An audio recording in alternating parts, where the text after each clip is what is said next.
Assalamualaikum warahmatullahi wabarakatuh. Teman-teman sekalian, di kesempatan ini kita akan berbagi kembali pengetahuan. Khususnya pada kesempatan ini kita akan menjelaskan terkait jawaban dalam menghadapi seminar proposal tugas akhir baik S1, S2 ataupun S3.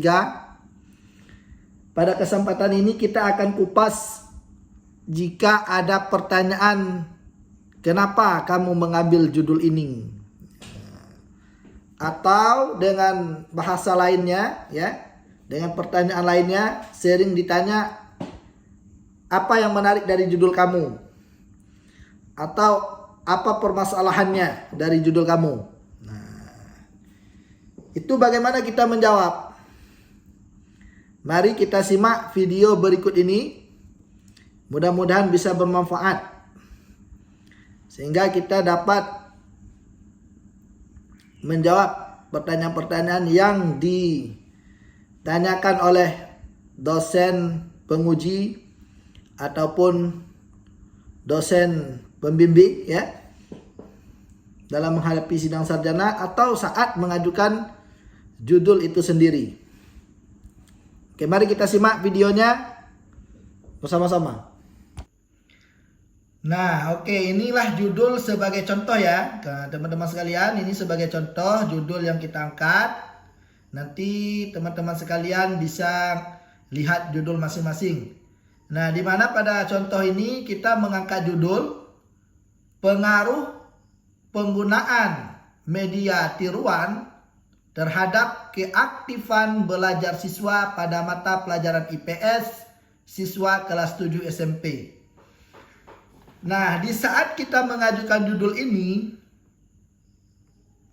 kemudian kita ditanya oleh penguji ataupun dosen pembimbing, bagaimana kita cara menjawab pertanyaan jika dosen menanyakan alasan kita mengangkat judul ini? Nah, bagaimana kita menemukan permasalahan dari judul ini? Nah, caranya adalah kita harus tahu dulu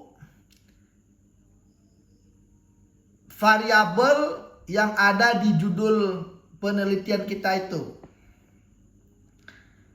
Nah, kebetulan pada contoh judul ini ada dua aspek ya, dua unsur yang dilihat. Yang pertama adalah media market atau media tiruan.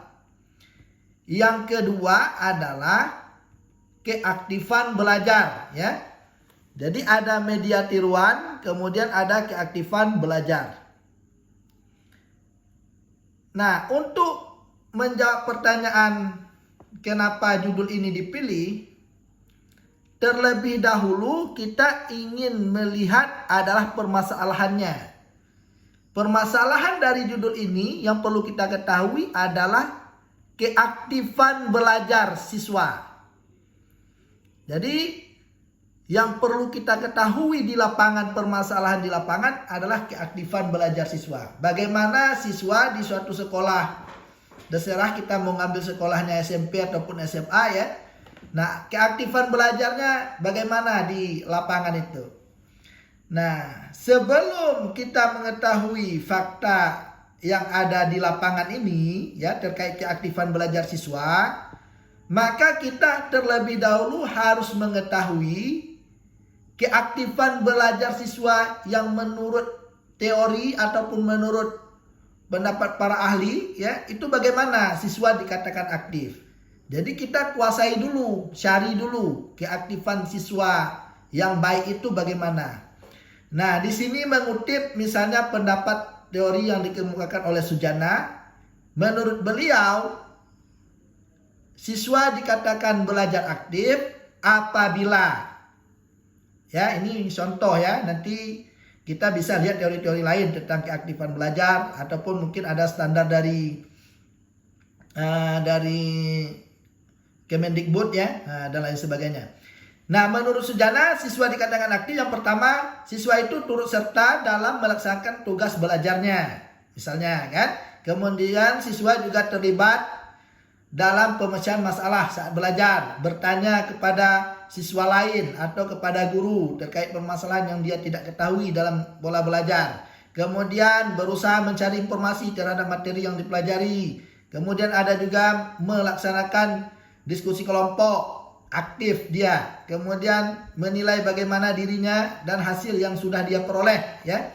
Kemudian baru bisa juga dia keaktifan itu berbentuk mendengarkan penjelasan guru dan lain sebagainya. Nah, ini teori.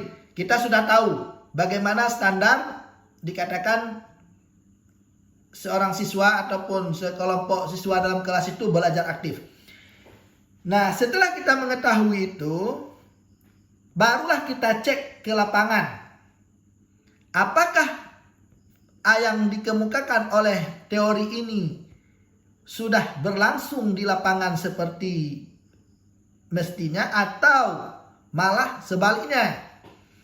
Nah, oleh karena itu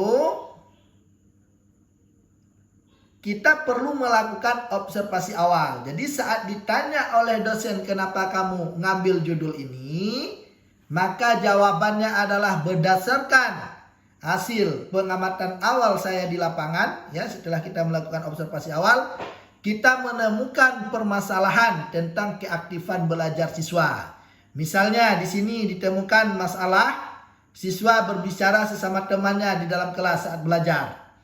Kemudian ada juga misalnya sebagai contoh siswa tidak mendengarkan penjelasan gurunya, ya, kurang aktif dia, ya.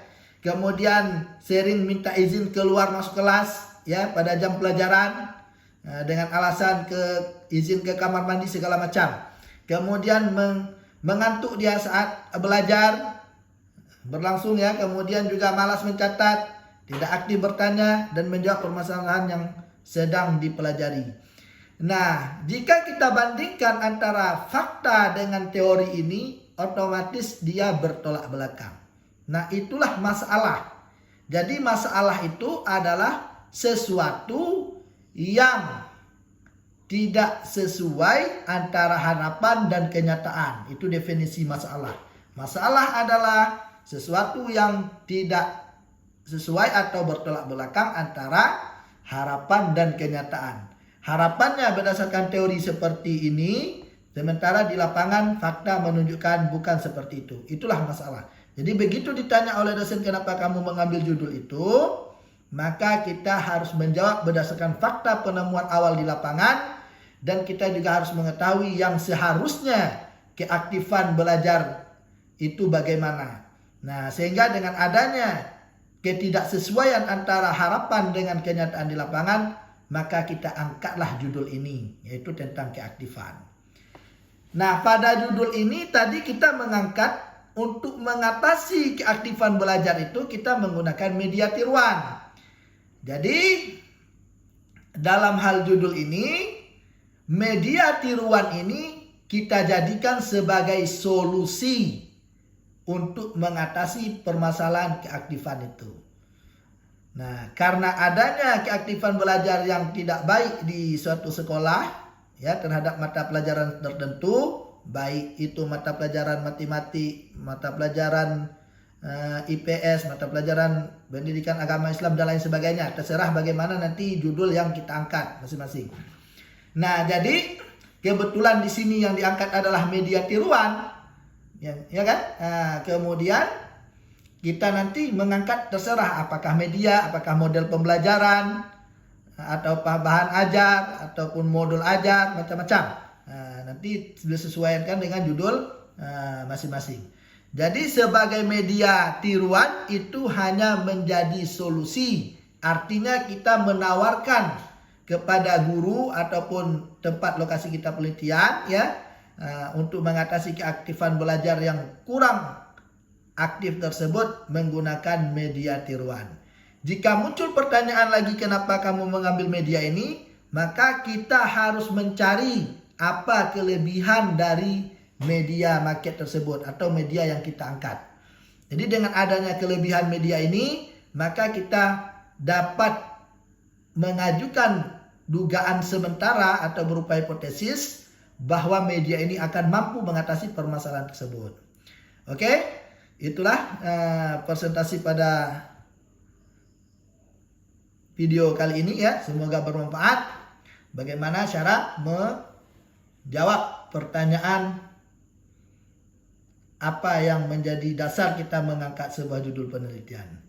Sekian, Assalamualaikum warahmatullahi wabarakatuh.